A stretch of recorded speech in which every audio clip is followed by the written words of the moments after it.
Midge Maisel, Mrs. Maisel on stage. Amazon Prime's The Marvelous Mrs. Maisel follows Miriam Midge Maisel's journey from housewife to stand-up comedian in the late 1950s, a time period that gives fashion center stage. All of these beautiful silhouettes that were particular to this period, and also the exciting way that people began to work with color. It was a completely new discovery process for me. We spoke with the show's Emmy Award-winning costume designer and author of Madly Marvelous, the costumes of the marvelous Mrs. Maisel, Donna Zakowska, to learn some of the show's prominent design elements.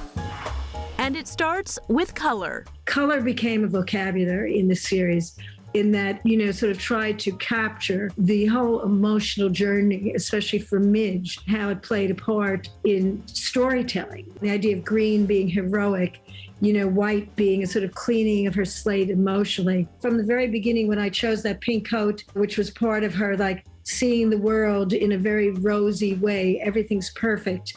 Like, suddenly the color became so important.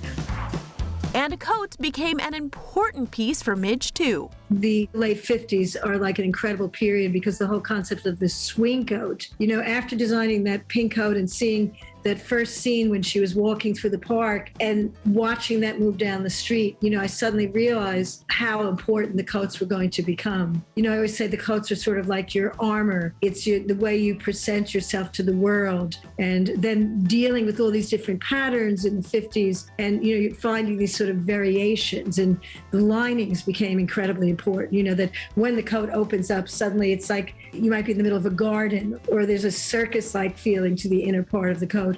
So it really became a whole thing.